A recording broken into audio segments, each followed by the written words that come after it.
yaitu tentang sumber pengambilan akidah menurut Ahlus Sunnah wal Jamaah.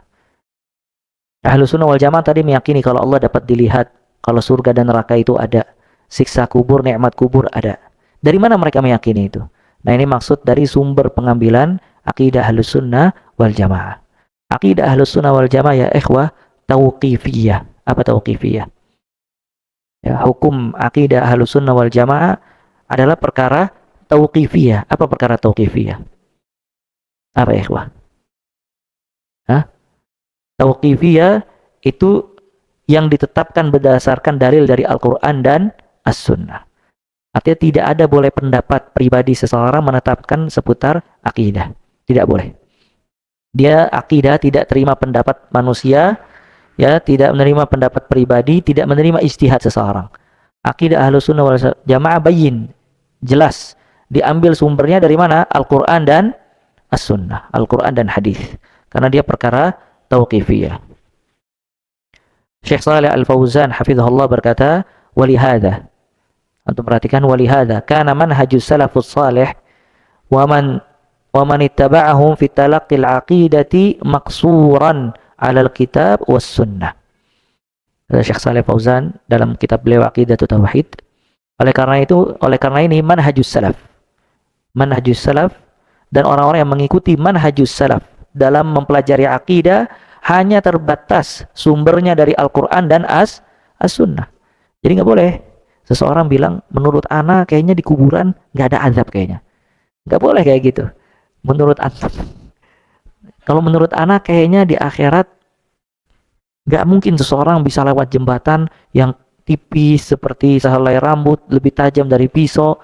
Nggak mungkin, gimana dia ngelewatnya? Kan kita gede, masa itu jembatan kecil. Nah, hal-hal ini nggak boleh.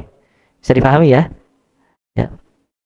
Nggak mungkin seseorang nanti di akhirat dikumpulkan, telanjang, tidak dikhitan. Dia kan bisa ngelihat satu dengan yang lainnya.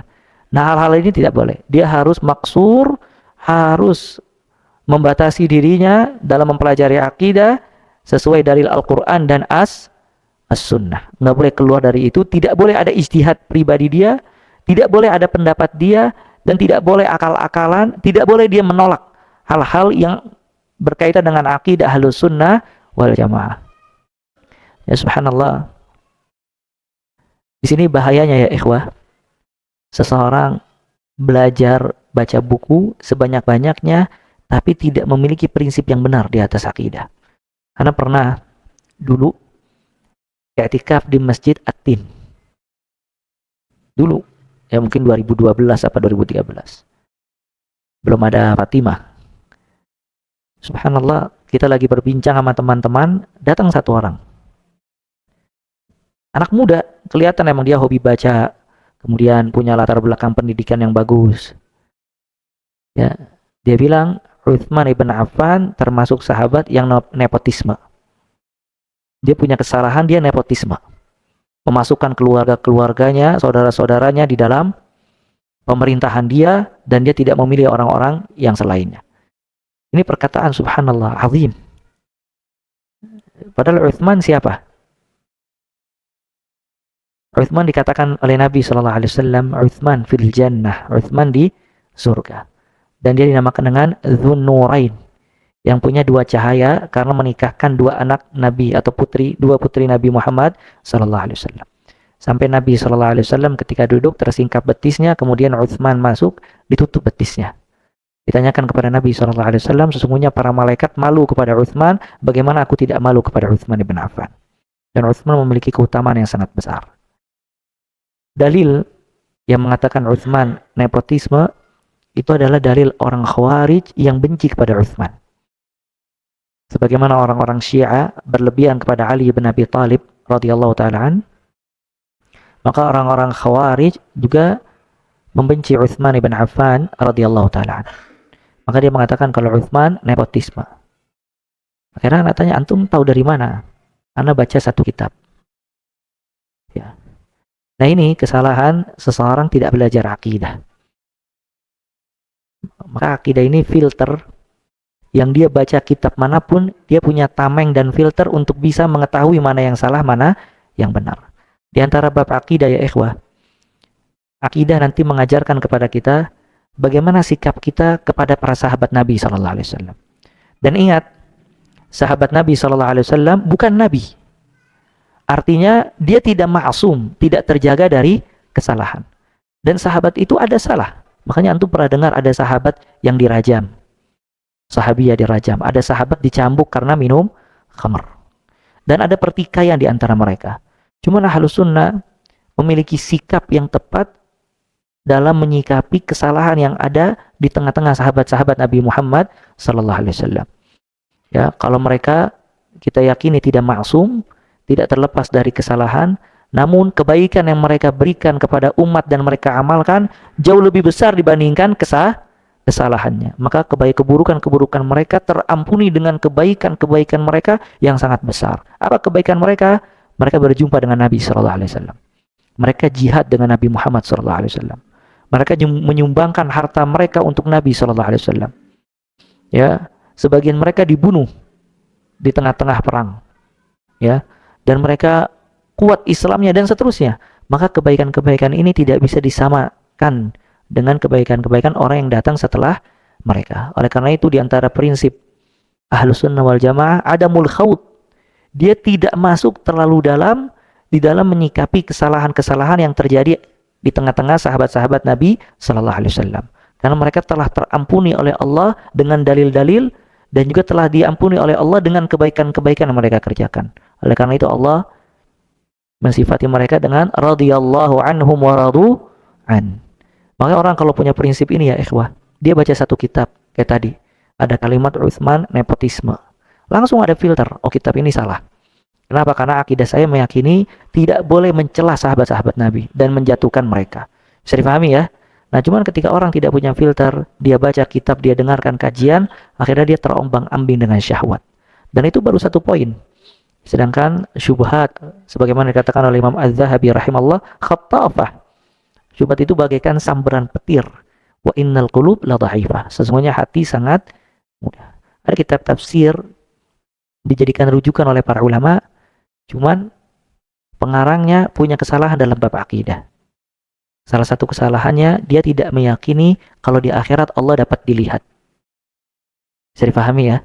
Maka subhanallah, sedangkan Al-Quran menjelaskan tentang apa? Na'imul jannah, nikmat surga. Semua nikmat surga dijelaskan di dalam Al-Quran. Akhirnya dia tafsirkan itu nikmat surga. Danaunya, rumah-rumahnya, bidadari-bidadarinya, kemudian penduduk surga, kebahagiaannya, dan yang lainnya.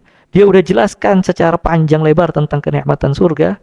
Subhanallah. Di akhirnya dia mengatakan, la na'im ba'da hadhihi ni'mah. Tidak ada lagi nikmat di surga setelah nikmat-nikmat tersebut. Antum paham nggak maksudnya? Artinya sudah nikmat surga dijelaskan sama dia semuanya secara detail, kemudian dia mengatakan la na'im ba'da hadhihi ni'am. Nggak ada lagi nikmat-nikmat buat penghuni surga kecuali nikmat-nikmat yang disebutkan tadi. Subhanallah, dia mengingkari atau menghilangkan satu. Apa? Karena ya ikhwah, ru'yatu wajhillah, melihat wajah Allah, dan kita memohon kepada Allah termasuk golongan yang dapat melihat wajah Allah, itu dinamakan oleh Allah ziyadah. Ya. Wa kullu wa'ada Allahul husna wa ziyadah. Semua di antara mereka dijanjikan surga wa ziyadah. Apa ziyadah? Tambahan. Jadi nikmat melihat wajah Allah adalah nikmat tambahan setelah nikmat surga. Makanya disebutkan di dalam hadis, ketika semua penghuni surga masuk surga, menikmati nikmat-nikmat surga, maka Allah mengatakan kepada penghuni surga, apakah kalian ingin mazid, tambahan nikmat? Kata penghuni surga, apalagi ya Allah? Alam tutsaqil mawazina. Bukankah tidak cukup engkau memberatkan timbangan amal kebaikan kita? Engkau masukkan kita ke surga, engkau selamatkan kita dari api neraka. Maka subhanallah, pada hari itu dibuka hijab. Hijab itu, tahu hijab ya? Sitar. Dan hijab Allah Azza wa Jal, nur, cahaya. Allah buka hijabnya, maka semua penghuni surga melihat wajah Allah pada saat itu. Dan mereka mengatakan, ya, tidak ada nikmat yang terbesar di surga selain melihat wajah Allah Azza wa Jalla. Jadi nikmat melihat wajah Allah mengalahkan semua nikmat yang ada di surga. Nah, ini pengarang kitab ini mengatakan tidak ada nikmat lagi setelah yang disebutkan dari nikmat danaunya, rumahnya, dan yang lainnya.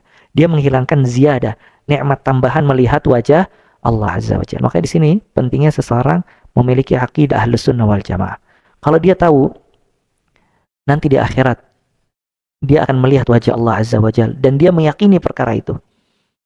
Kalau dia yakin semua orang yang beriman akan melihat wajah Allah Azza wa Jalla, maka keyakinan ini membawa kepada apa, ikhwah? Hah? Antum kalau yakin, antum kalau masuk surga, semoga anda bisa melihat wajah Allah, antum yakin. Itu membuat antum apa? Membuat antum akhdul asbab. Mengambil sebab-sebab yang kelak di akhirat dapat melihat wajah Allah Azza wa Jalla. Karena Nabi menjelaskan sebabnya. Ya. Maka kata Nabi SAW, tidaklah salah seorang di antara kalian masuk akan melihat wajah Allah. Ini man istata'a, siapa di antara kalian yang mampu tidak melewati salat subuh dan salat asar, maka lakukanlah. Maka dari sini kata para ulama, sebab seseorang melihat wajah Allah Azza wa Jal, dia tidak pernah luput salat subuh dan salat asar. Ya, tidak pernah luput salat subuh dan salat asar. Oleh karena itu ditekankan zikir pagi dan petang, dan ibadah di waktu pagi dan ibadah di waktu petang. Karena itu sebab seseorang dapat melihat wajah Allah Azza wa Jalla. Dan ini keberkahan mempelajari akidah Ahlus Sunnah wal Jamaah. Bisa difahami?